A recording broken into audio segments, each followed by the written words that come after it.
안녕하십니까, 김성봉입니다. 이번 만남에서는 조합원들이 많은 관심을 가지고 있는 조합원 분양가 결정 과정에 관하여 정리하도록 하겠습니다. 조합원 분양가라는 것은 조합이 마음대로 결정하는 것이 아니라 종후자산 감정평가에 기초하여 결정하는 것입니다. 그리고 종후자산 감정평가는 종전자산 감정평가와 밀접한 관련성을 맺고 있죠. 이번 만남에서는 상호 밀접한 관련성을 맺고 있는 종전자산 감정평가, 종후자산 감정평가, 그리고 조합원 분양가를 정리하도록 하겠습니다.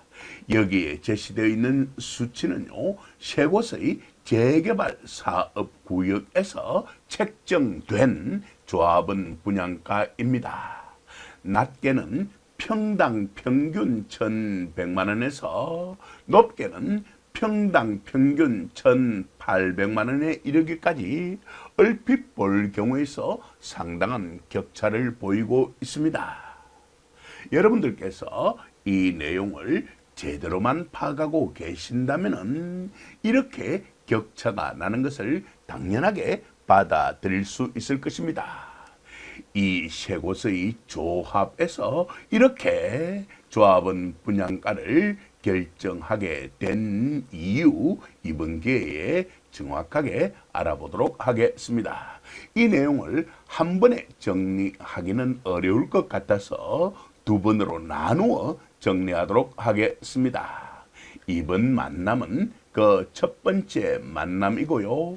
여기에 제시되어 있는 세 가지 내용 가운데 있어서 첫 번째 내용인 종전자산 감정평가, 종전자산 감정평가에 관하여 초점을 맞추어 진행하도록 하겠습니다. 나머지 두 가지 내용은요, 2편에서 다루도록 하겠습니다. 이렇게 조합원 분양가의 격차가 나는 이유에 대해서도 말입니다. 이러한 정비사업과 부동산에 관련된 수많은 동영상 자료들이 김박사 부동산 TV 유튜브 채널에 탑재되어 있으니까 필요한 경우 활용하시기 바랍니다. 우리 김박사 부동산 TV에 관한 정보가 여기에 제시되어 있으니까 필요한 경우 많이 이용해 주시기 바랍니다. 물론 방문을 하셔서 서로 이야기를 나누어도 좋고요. 서로 모자라는 부분을 채우기 위해서 협력관계 구축을 하셔도 좋습니다. 우리 김박사 부동산 TV에서는 언제나 법령 규정 등의 정확한 논거에 기초하여 정확한 정보만을 제공하고 있습니다. 그럼 화면 정리하고요. 다음 화면으로 넘어가서 종전자산 감정평가에 관하여 정리하도록 하겠습니다. 다음 화면으로 넘어가겠습니다. 예고드렸던 대로 종전자산 감정평가 정리를 하도록 하겠습니다. 먼저 종전자산부터 정리해 드리도록 하겠습니다.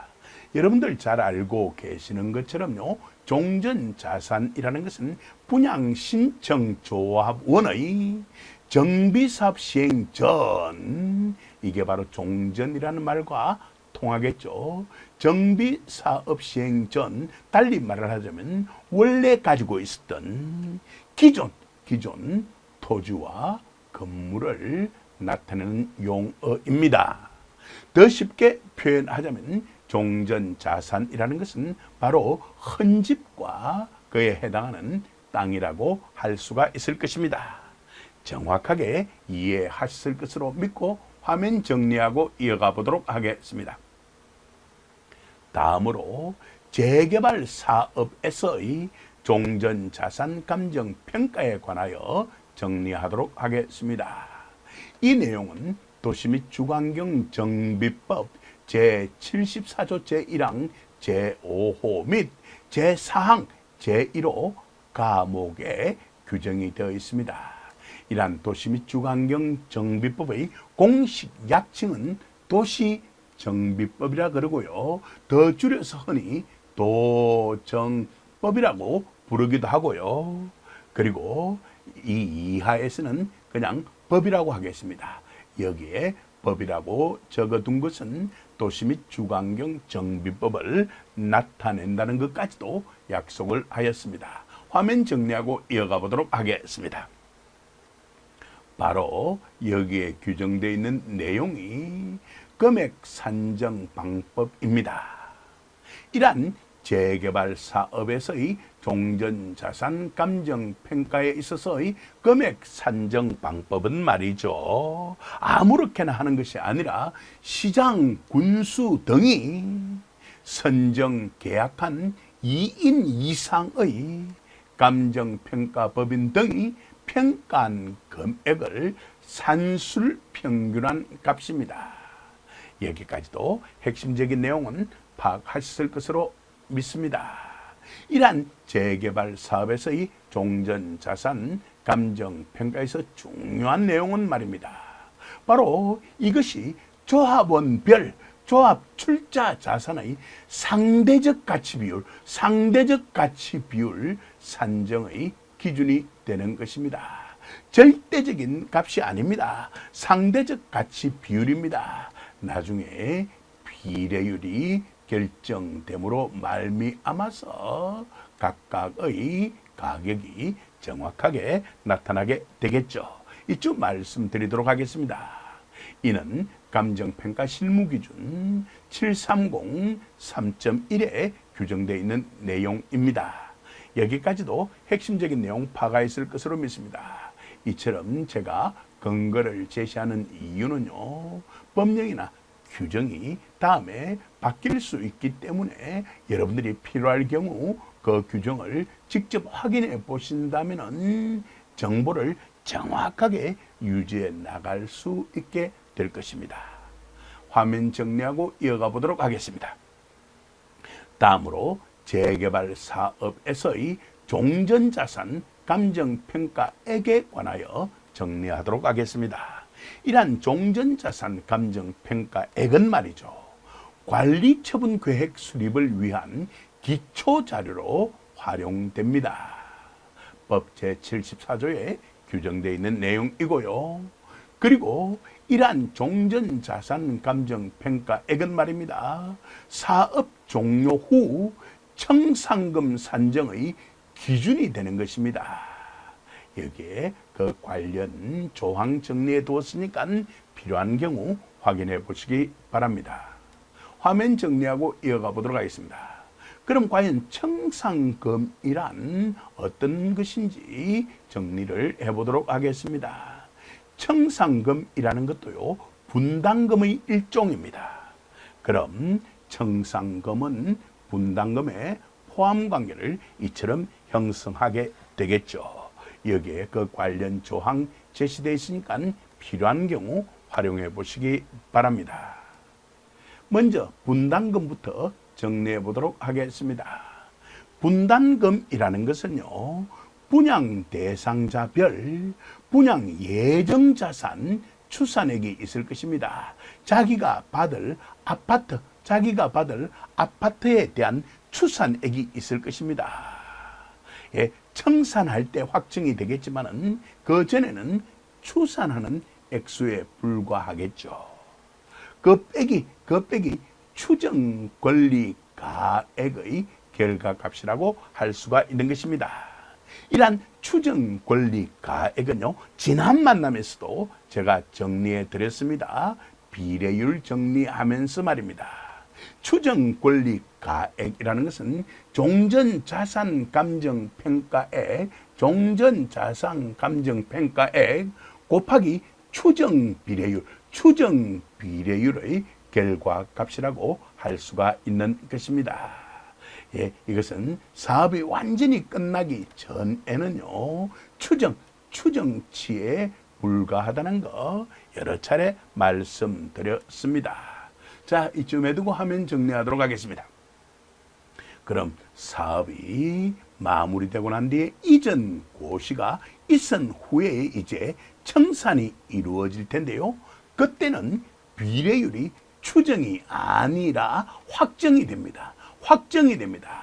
바로 이러한 확정 비례율에 기초하여서 구한 분담금을 특히 청산금이라고 합니다. 청산할 때 자기가 내어야 할 금액을 나타낸다는 것이 되겠죠. 어때요? 여기까지도 이해하셨을 것으로 믿습니다.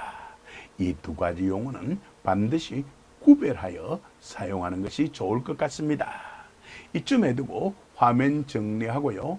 지난 만남에서 다루었던 비례율에 대해서 다시 한 번 더 간단하게 재점검하도록 하겠습니다.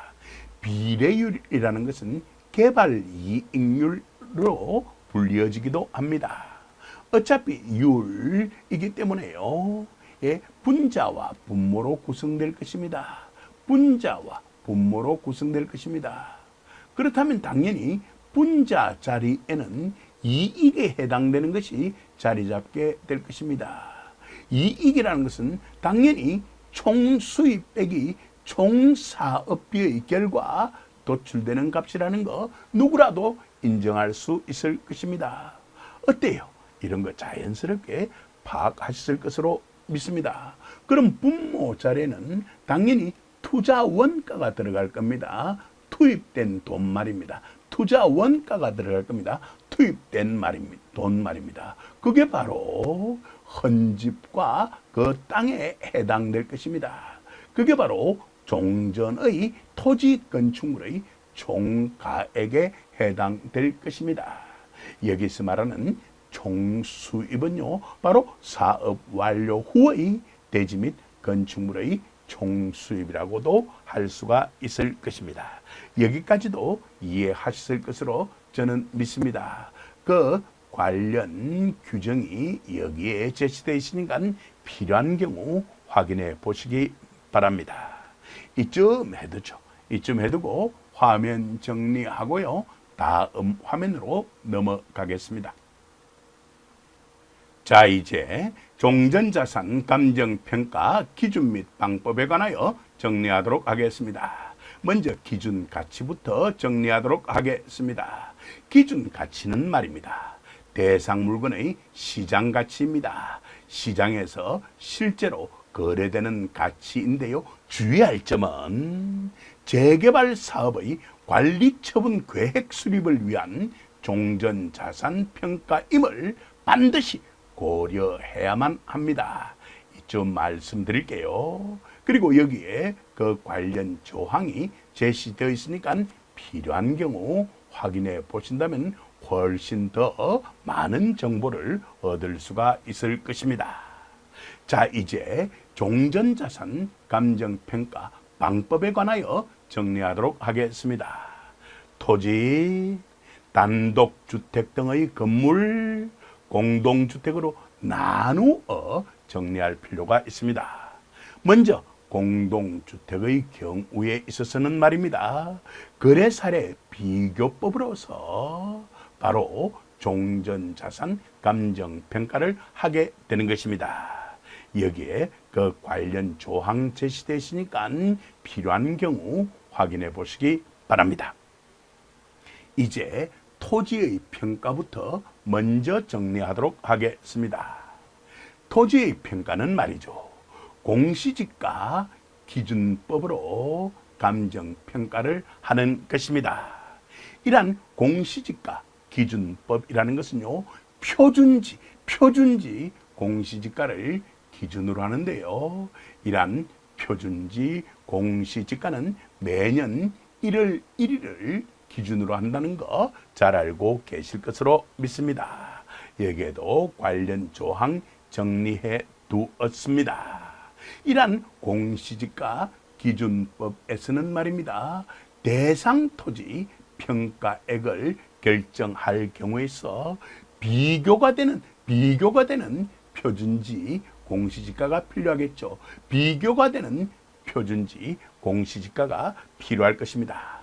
그럼 이러한 비교가 되는 표준지 공시지가가 높으면 높을수록 대상 토지 평가액은 높게 나올 수밖에 없을 것입니다. 예를 들어 본다면은 2021년 이후 1, 2년 동안 바짝 부동산이 급상승하였습니다. 이 시기에 있어서 표준지 공시지가는 상당히 올랐습니다. 그 당시에 만약 감정평가가 이루어졌다면 대상 토지 평가액은 높을 수밖에 없었을 것입니다. 어때요? 이런 내용도 제대로 파악할 수 있을 것으로 믿습니다. 그렇다면 표준지 공시지가의 기준은 매년 1월 1일인데요. 만약 12월 달에 감정평가가 이루어진다면 그 기간의 차이만큼 시점을 수정할 필요가 있을 것입니다. 그리고 지역적인 요인을 감안해야 할 것이고요. 개별 요인도 감안하고 그리고 최종적으로 그 밖의 요인 보정을 하게 되는데 이러한 것을 시세 보정이라고 하게 되는 것이죠. 참고로 알아두시기 바랍니다. 이 중에서 가장 중요한 것은 바로 비교 표준지 공시지가입니다. 여기까지도 핵심적인 내용 파악하였을 것으로 저는 믿습니다. 그 결과 도출되는 것이 토지평가조서입니다. 여러분들이 혹시 종전자산감정평가서를 보셨다면은 단독주택의 경우에 있어서는 토지평가조서가 따로 있고 그리고 건물 평가에 관해서는 물건평가조서를 통해서 알 수가 있는 것입니다. 이런 용어 또한 알아두어 나쁠 건 없을 것 같습니다. 화면 정리하고 이어가 보도록 하겠습니다. 이러한 종전자산감정평가에 있어서 제일 중요한 원칙 중 하나가 개발이익배제의 원칙입니다. 이처럼 정비사업이 진행될 경우에 있어서요. 개발이익을 보기 위해서 투기가 이루어질 수도 있다는 것입니다. 그러한 투기 세력의 개발이익을 배제하는 원칙에 따라서 추진해 나가야만 할 것입니다. 여기까지도 핵심적인 내용 파악하였을 것으로 믿습니다. 이는 바로 공익사업을 위한 토지 등의 취득 및 보상에 관한 법률 제67조 제2항에 규정되어 있는데요. 이 또한 공식 약칭이 있는데요. 그게 바로 토지보상법이라는 겁니다. 토지보상법이라는 것입니다. 이러한 것도 알아두어 나쁠 건 없을 것 같습니다. 이러한 개발이익 배제의 원칙에 따라서 나타나는 것이 바로 평가 기준일입니다. 여러분들께서 잘 알고 계시는 것처럼요. 이러한 종전자산 감정평가를 할 때 평가 기준일은요. 바로 사업시행계획인가 고시일입니다. 여기에 그 관련 조항 정리해 두었습니다. 여기까지도 핵심적인 내용은 파악하였을 것으로 믿습니다. 그리고 적용 공시지가는요. 바로 이러한 고시일, 즉 평가 기준일이죠. 고시일 전의 것을 이용한다는 것 또한 바로 개발이익 배제의 원칙에 따른 것입니다. 그 다음 화면 정리하고 이어가도록 하겠습니다. 비교 표준지의 선정입니다. 원래 표준지라는 것은요, 구역 내에 있는 표준지를 기준으로 함이 원칙입니다.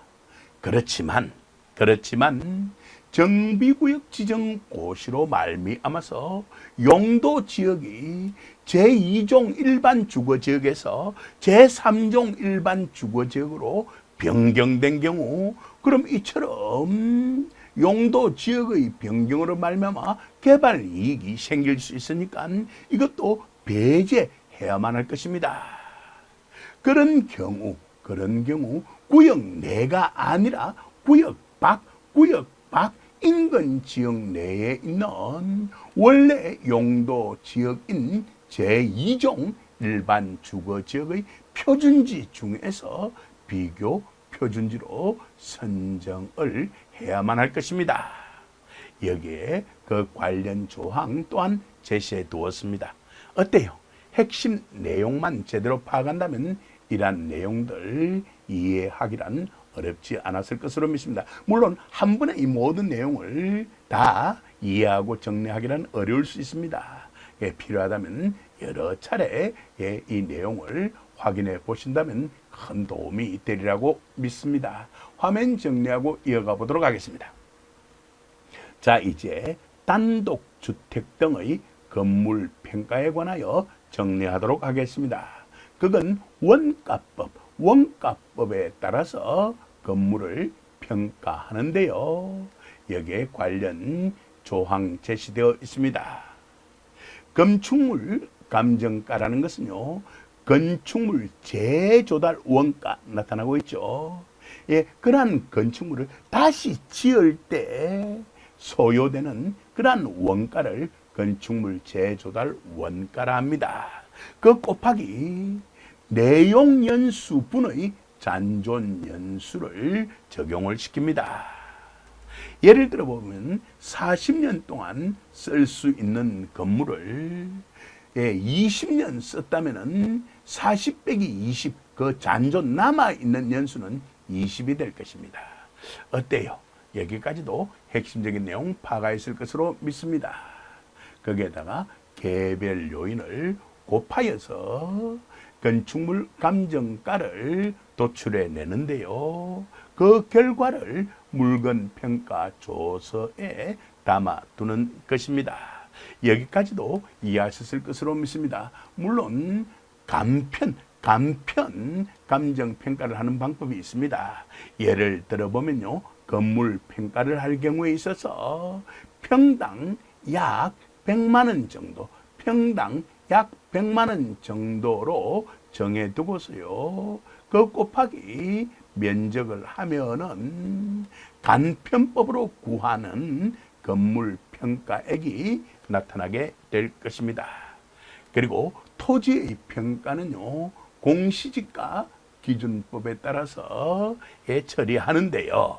이렇게 하면은 복잡한데요. 쉽게 말하면은 어차피 개별 공시지가 또한 표준지 공시지가에 기초하여 도출된 값입니다.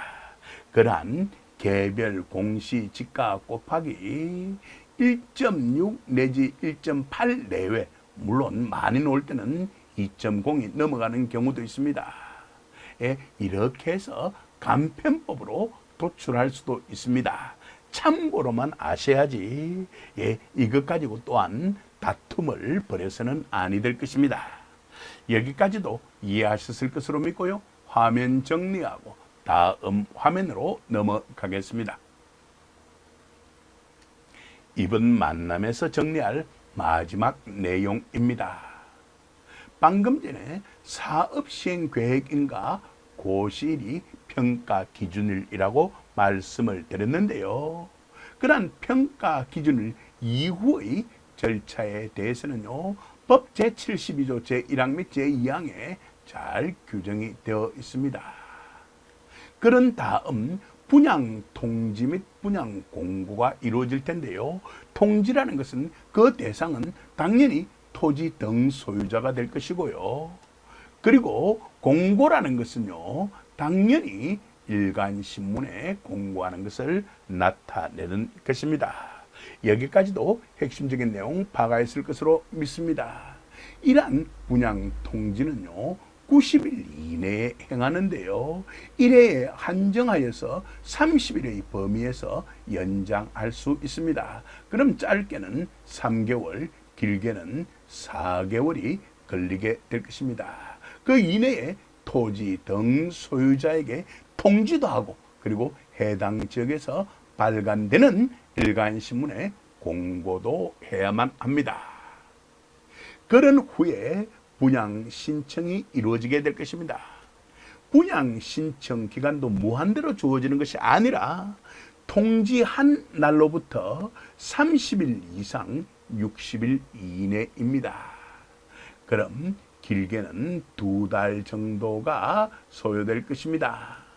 다만 20일의 범위에서 한 차례만 연장이 허용될 수도 있습니다. 그럼 이 전체를 계산하게 되면은 5개월, 6개월, 길게는 이것까지도 감안한다면 거의 7개월 정도 걸릴 수도 있다라고 할 수가 있을 것입니다. 여기까지도 이해하셨을 것으로 믿습니다. 이러한 분양 신청 기간 만료일이 바로 종후자산 평가 기준일이 되는 것입니다. 이러한 종후자산 평가에 기초하여서 도출되는 것이 조합원 분양가입니다. 그럼 조합원 분양가라는 것은요, 전체적으로 우리가 계산을 해보자면 사업시행계획인가 고시일로부터 5, 6, 7개월 후에 조합원 분양가도 도출될 수 있다는 것을 바로 파악할 수 있을 것입니다. 그럼 조합원 분양가는 종후자산 평가에 기초하여서 도출되고, 이러한 종후자산은 종전자산 평가와 뗄래야 뗄 수 없기 때문에 한꺼번에 이 내용들을 파악하는 것이 필요하다라고 할 수가 있는 것입니다. 이번 만남은 이쯤에서 마무리 짓고요, 나머지 내용은 약속대로 다음 만남에서 처리하도록 하겠습니다. 이쯤에서 마무리 짓겠습니다. 긴 시간 동안 경청해 주셔서 진심으로 감사드립니다.